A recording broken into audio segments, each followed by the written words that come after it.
Hi, this is Anshuman from FI. Today I'm going to talk about something called the taxonomical topic mining using social media and why we are doing it. So, to give you more context into it, and as we delve more deeper into the reasonings behind or the motivations behind what I'm talking about, let's take an example. So let's say that you are an insurance company. You have different functions, like there's a customer care executives taking care of the customers. You have your web portal through which people can see different kinds of policies, the covers that you're offering, and they get converted that way. Now, let's in these two functions, how would you exactly know how they are performing? You would also want to know on a very timely basis, like, okay, is my customer care executives sort of slacking in the way they're dealing with the customers? Am I losing my customers because of my customer care executive? Or is it the new website that you have, the new look and feel of your website that you have posted?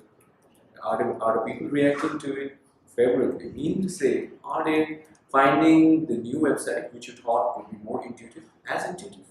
Are they really more, going from one point to another as they make a complete purchase of the policy? Is it becoming more helpful to them? So, as you would know, you can use the social media data to address this concern, and by a kind of analysis that you would do to come up with these inputs is topic mining. But what I'm proposing here, what I'm is saying is basically that not just a regular topic mining, we are proposing a taxonomical topic mining. Why so? Here's the reason why. Try doing this. You go to any website which has a topic mining algo in place.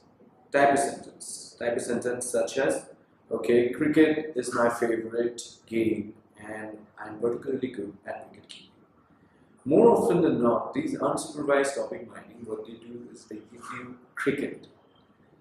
This is equivalent to saying, like, if someone commented on Twitter saying that so and so, your insurance company, customer executive, I tried to purchase a policy and it didn't happen. They weren't cooperative enough. If you try to topic mine on this particular comment, most likely you are going to get something like customer care. And that's it. That's not important information for you. You have to find out reason why. The reason why, what we believe, comes out through your taxonomical topic mining. The regular topic mining would just say customer care. The regular topic mining would just say cricket. Taxonomical topic mining would give you cricket / wicket keeping. Customer care, uncooperative. So let us take a case study on the what I mean on the how taxonomical topic mining would be or much better than say regular topic mining. So in the first slide, I've taken the example of a liquor industry. So under these are typically there are two parts to it. One is what I have written as insights from social media market needs. That part and all its components basically addresses what are the different kinds of demands that that demand information that can be delved from the social media data. The other is basically around perception, which is how the market is perceiving you. Now, after taking you through these two slides, these two cases, I will then go back and try to give you a typical examples of how this particular information, or like a demand or market perception, can be is found in a regular, say, a tweet or a comment, and how it has to be extracted, and what is the problems with a regular unsupervised topic mining algo versus the one versus a supervised algo which has taxonomies in it. So the demand could be something like it could be like there is a particular demand of, say, if I take the beverage industry, there's a certain demand of, say, drought beer in a so and so location, and you don't really and you haven't really stock your inventory accordingly.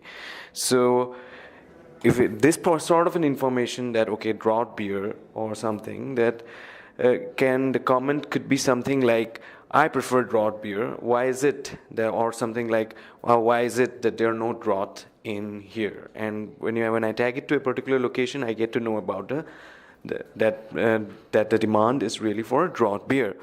Now, for this particular comment, if I take I prefer draught over wine, if I do a regular topic mining, what I end up having is simply liquor, which is no information for me. However, if I use a taxonomic approach, it would basically come up as liquor slash beer slash draught. Okay, another comment. Let's say Heineken and Carlsberg, exclamation, buds is beyond my price range. So this is basically about the perception that whenever people are talking about Heineken and Carlsberg, they're comparing, say, buds or Budweiser with the price. So this is a perception. But however, if I take a regular topic mining approach, then I would end up having only a single topic, which is price. Whereas if I have a taxonomy to it, then I would get more valuable information, which is price slash comparison, Heineken and Carlsberg. Meaning, so this is a simple example. Let me extrapolate a bit further. Let's talk about about a telecom client. So what happens? People may comment about a number of things. People may comment about the data packs. People may comment about connectivity. So social media data can be mined to understand that, okay, when it comes to, say, connectivity, which all locations and all have a connectivity problem, so that they can probably approach and all that. But the comments pertaining to these, say, how many times, say, the typical comment would be, how many times should the call drop off, which is a connectivity problem. So in this, unless you use a more taxonomic and more supervised approach, you would end up simply having call as a topic, which is not really the case. Okay, so to sum it up, in gist, what we have proposed is basically having a supervised algo, and not only supervised algo, but also an algo, topic mining algo, which has some sort of a taxonomy to it. Every business will have, throughout any product life cycle, will have a certain taxonomy. For instance, when I take the example of a telecom, it was something like connectivity slash then call drop. It could be if I take data packs, then it could be 3G, 4G on the top level, and then there would be different kinds of data packs. And for that matter, this particular corpus that you build in might have to be updated from time to time, but once it's built, we are good to go. To conclude, in your business, if you are using machine learning algorithms, I understand it has to be scalable and all that, but you don't necessarily have to only depend on a mathematical or a machine learning sophistication. You might not well meet the needs. What your algo additionally needs is it should reflect your business model. So if you are a factory manufacturing certain kind of instruments versus an financial services company providing financial services, the models for both of them, business models for both of them would be different. How would you incorporate that into your algo? The one way, sure way, is the taxonomical approach that we have mentioned below. That you can incorporate the difference between one industry to another and the way you're topic mining your text based on this taxonomy.